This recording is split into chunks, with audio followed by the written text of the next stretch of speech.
Investors this morning digesting the president's latest post on Truth Social, warning that the U.S.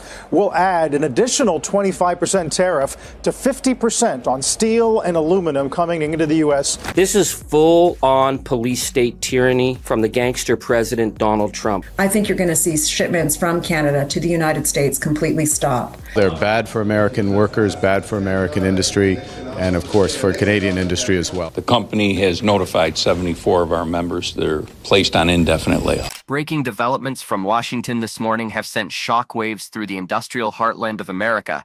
The president's latest move, a staggering 50% import tax on Canadian aluminum. It was meant to protect American workers. It was meant to revive a struggling industry. But what followed was something no one expected. Over 100,000 jobs gone. Entire towns losing their identity.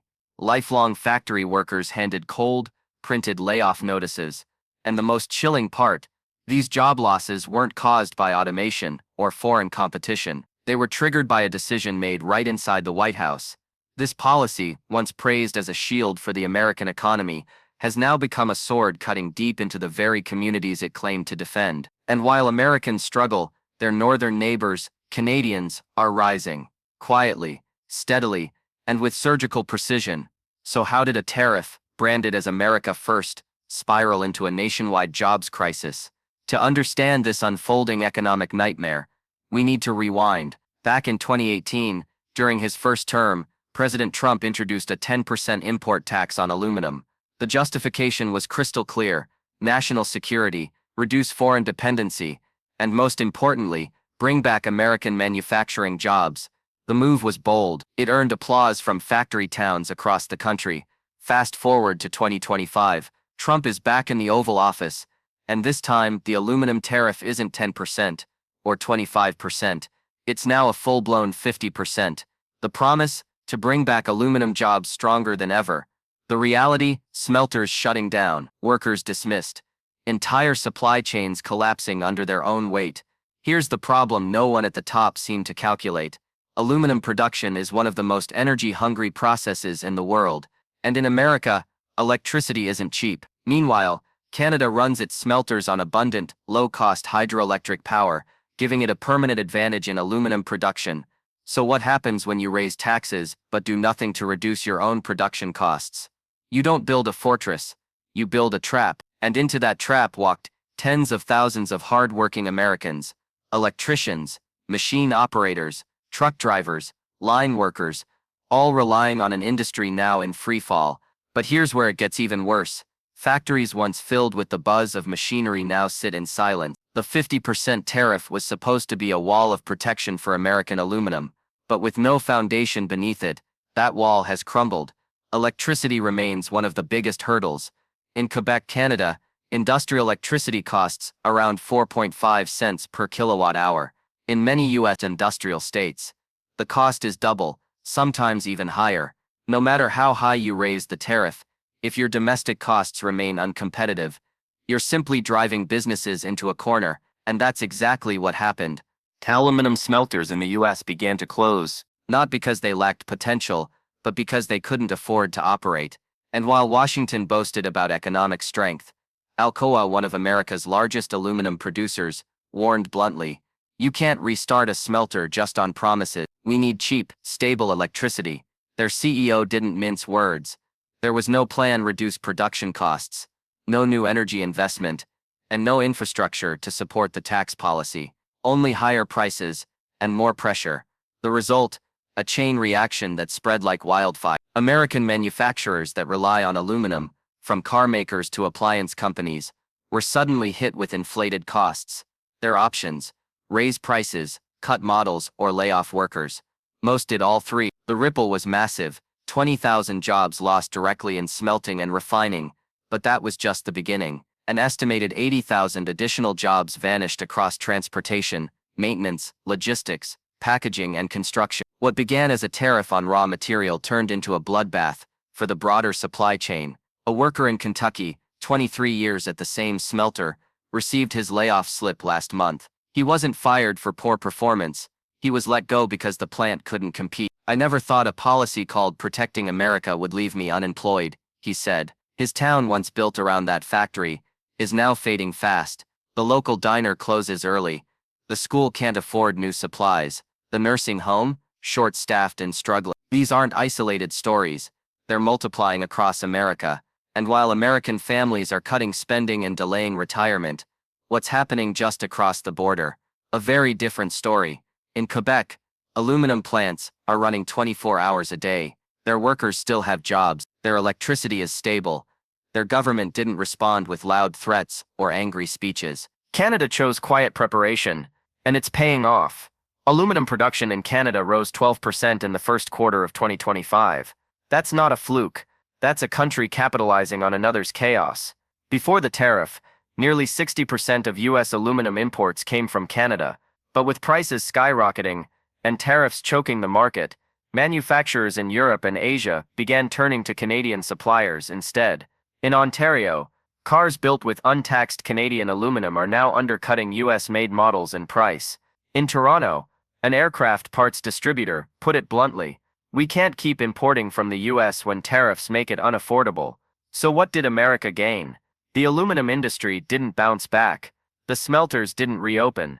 What did increase were layoffs, prices, and national frustration. Meanwhile, Canada, the quiet neighbor, became the new aluminum capital of North America. There's a cruel irony here. The very policy designed to punish Canada has ended up promoting it. While American factories shut down, Canadian plants are expanding. While American workers leave with cardboard boxes, Canadian engineers are being hired.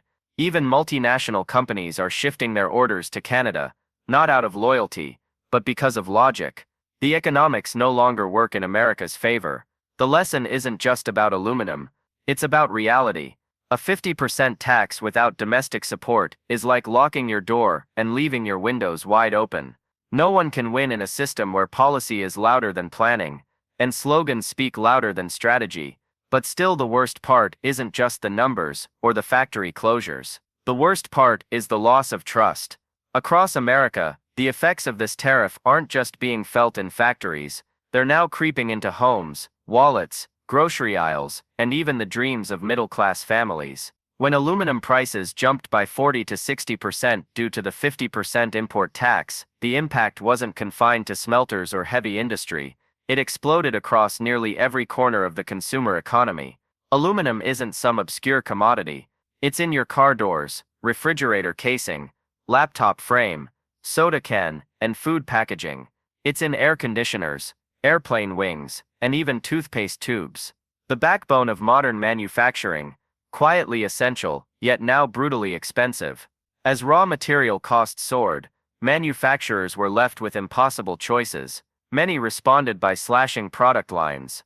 A washing machine company in Arkansas eliminated 40% of its low-cost models, saying they simply couldn't keep the price under $500 anymore.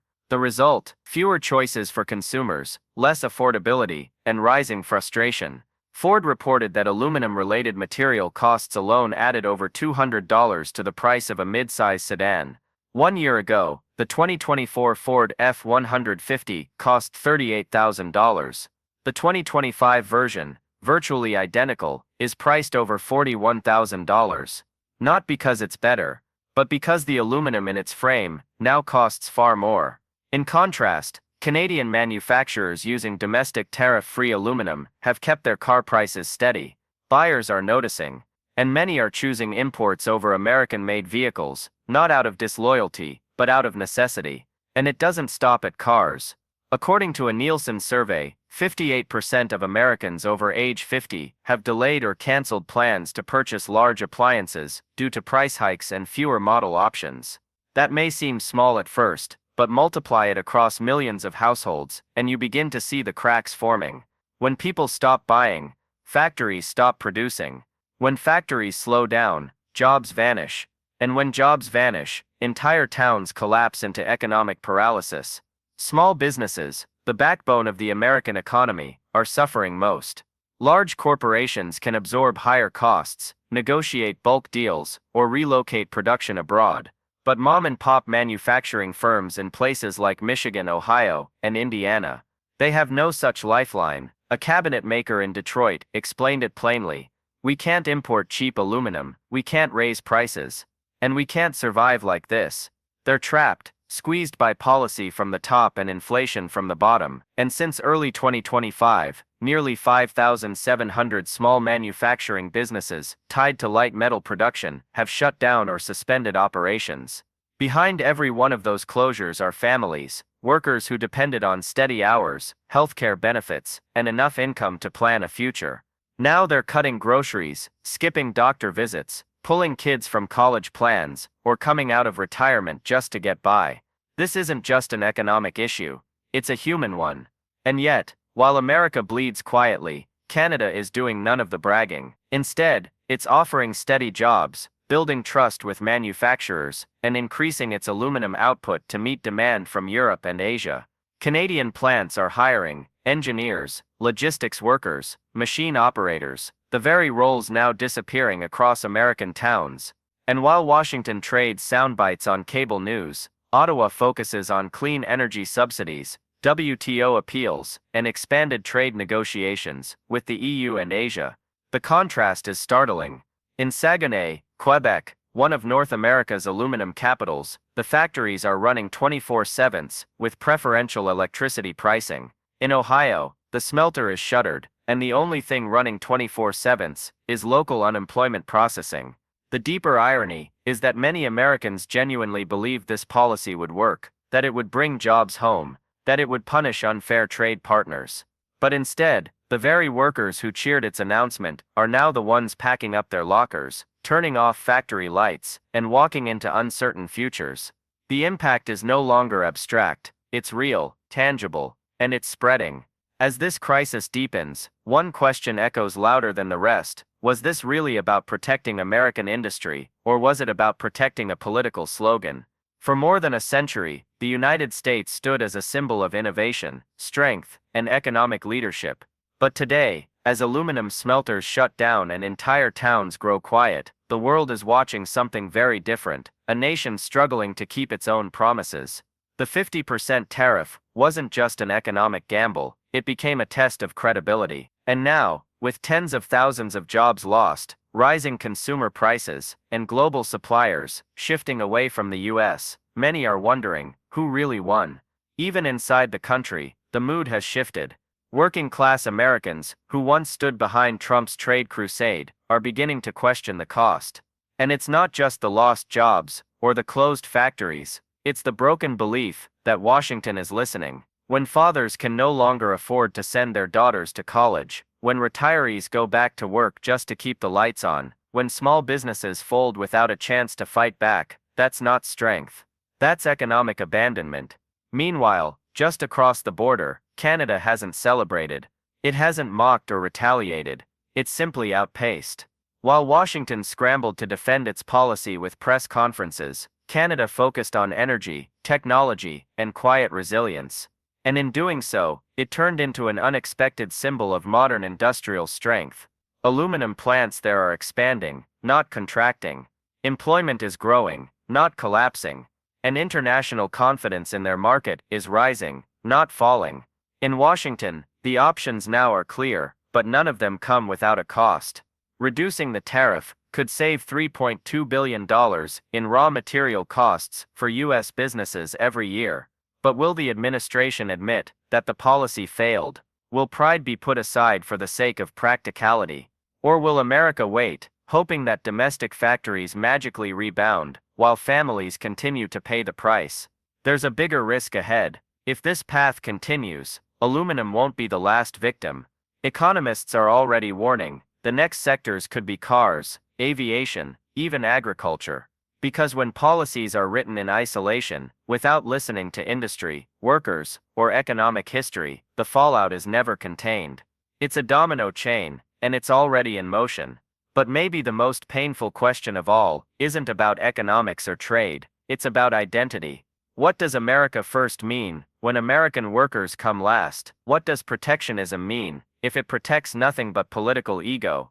We're not here to attack a country, we're here to ask the hard questions. The questions voters are now whispering in shuttered towns, in break rooms, in kitchen conversations. If leadership won't look back and learn, then maybe it's time the people forced the conversation forward. So to every viewer watching, American, Canadian, or global, we ask you, are your communities stronger today than they were before this tariff? Are you paying more, earning less, and feeling ignored? If you've seen your costs rise, your options shrink, or your neighbors laid off, you are not alone.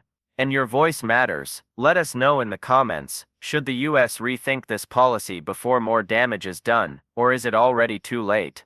If you found this breakdown useful, if you believe the public deserves more facts, not noise, support our work by liking this video, subscribing to the channel, and sharing it with others who need to see the full picture. We don't speak for governments or corporations. We speak for the thousands of workers, families, and small businesses left behind by reckless decisions. The world is changing, quietly, steadily. Canada knows it, so does Europe, and perhaps now America is beginning to realize it too. Thank you for watching. See you in the next video.